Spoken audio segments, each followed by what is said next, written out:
Ready start. इस संसार में बिना प्रतिफल की आस के कोई भी मानवीय क्रिया संभव नहीं होती। इस तथ्य को वैज्ञानिक नजरिए से भी समझा जा सकता है कि हर क्रिया की प्रतिक्रिया होती है।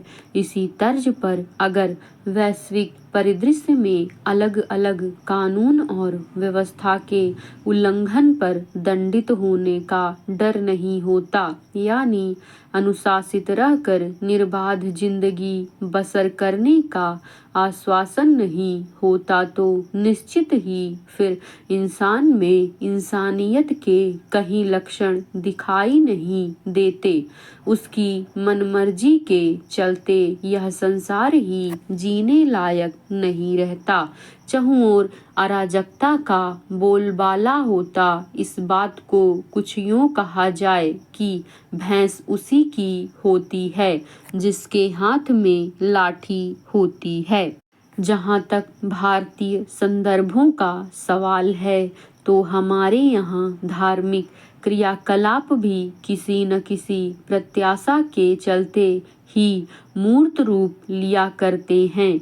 अगर धर्म ग्रंथों में स्वर्ग या नरक की अवधारणा का उल्लेख नहीं होता, सांसारिक भवसागर से पार जाकर जन्म मरण के झंझट से मुक्त होने का आधार नहीं होता और पाप और पुण्य की अवधारणा पर जोर नहीं दिया गया होता, तो समाज का आज जितना कुछ उज्जवल स्वरूप दिखाई देता है, शायद ऐसा नहीं हो पाता। वैसे पाप और पुण्य कर्म की समझ के चलते कुछ हद तक कानून और व्यवस्था का परिपालन स्वयं ही होता नजर आता है।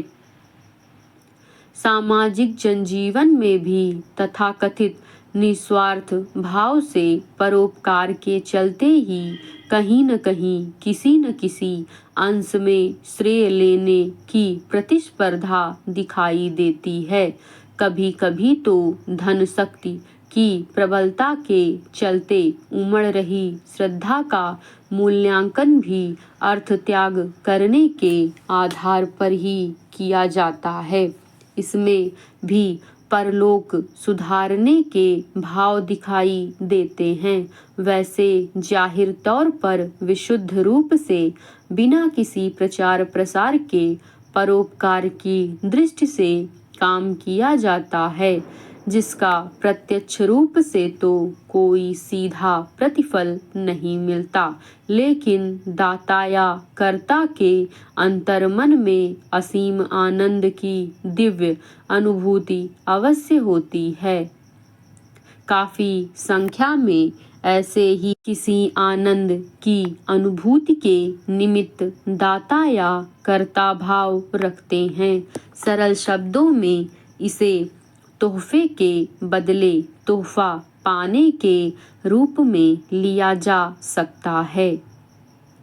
पारिवारिक जीवन में तमाम संबंधों के रिश्ते नातों का परिपालन अपनत्व की भावना से जरूर किया जाता है, लेकिन इसमें भी काफी हद तक एक को दूसरे का संबल माना जाता है। वैसे वंशानुगत रिश्ते भावनाओं से भरे होते हैं, जिसमें लोक लाज और लोक व्यवहार के पालन की भी भावना होती है। इसके चलते पारिवारिक परंपरा के परिचालन के साथ साथ पारिवारिक सुरक्षा का भाव भी विद्यमान होता है।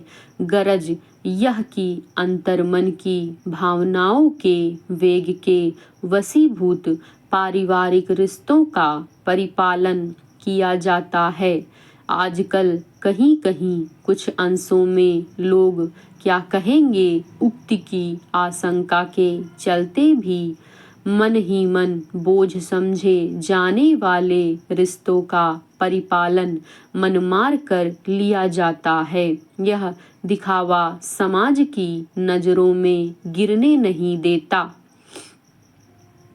दरअसल आजकल समय ही ऐसा आ गया है कि कई रिश्ते स्वार्थ प्रेरित होने लगे हैं। व्यवहार में देखा गया है कि कई बार रिश्तों में इस हाथ दे और उस हाथ ले का गणित काम करता दिखाई देता है।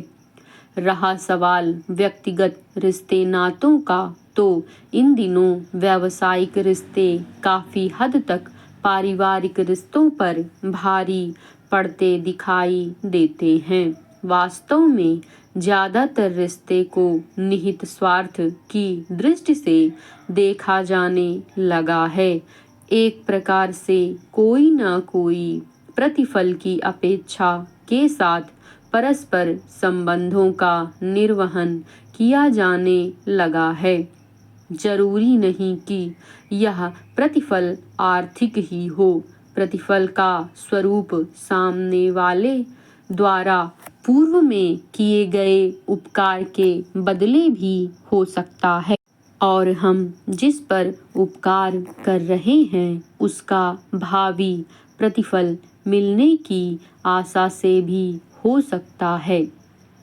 जहाँ तक निहायत व्यक्तिगत संबंधों की बात है, इन संबंधों का आधार एक दूसरे की जरूरत पर निर्भर रहता है। जाहिर है कि यह आधार शारीरिक और मानसिक दोनों ही प्रकार का होता है। आमतौर पर पति पत्नी को हमारी धर्म संस्कृति में 7 जन्मों के साथ के रूप में निरूपित किया जाता है। हालांकि इसमें भावनाओं का सहारा लेकर कुल की मर्यादा के अनुरूप आचरण और व्यवहार का दोनों ही पक्ष शिद्दत से पालन करते दिखाई देते हैं।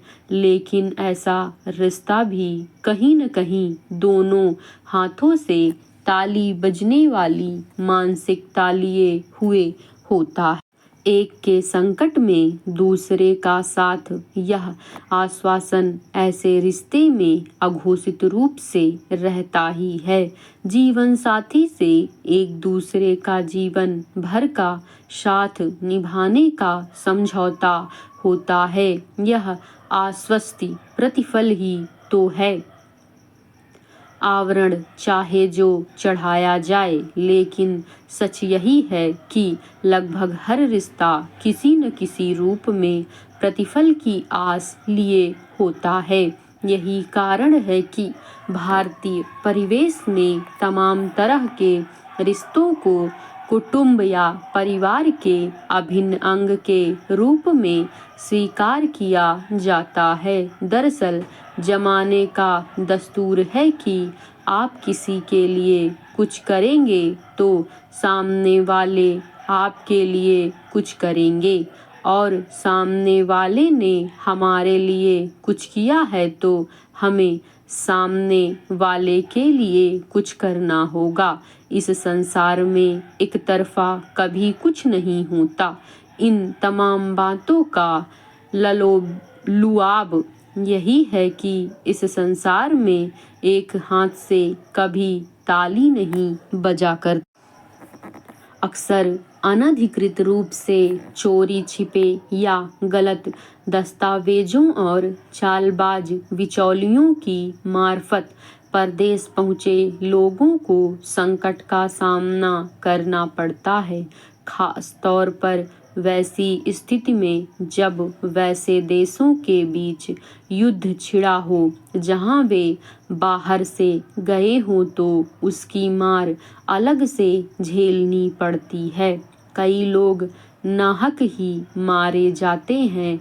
ऐसे समय में भारतीय विदेश मंत्रालय के लिए उन्हें वहां से निकालना कठिन काम हो जाता है। रूस और यूक्रेन के बीच जारी युद्ध में फंसे ऐसे ही लोगों को निकालने के लिए विदेश मंत्रालय काफी समय से जद्दोजहद कर रहा है। अभी मंत्रालय ने कहा कि वहां रूस यूक्रेन मोर्चे पर तक 12 भारतीय मारे जा चुके हैं, 16 लापता हैं। एक का इलाज चल रहा है। कुछ महीने पहले पता चला कि बिचौलियों के जरिए भारत से बड़ी संख्या में ऐसे युवक रूस गए हैं जिन्हें भर्ती तो किसी और काम के लिए किया गया था, मगर वहां पहुंचने के बाद उन्हें रूसी सेना में भर्ती कराकर यूक्रेन के साथ छिड़ी जंग में भेज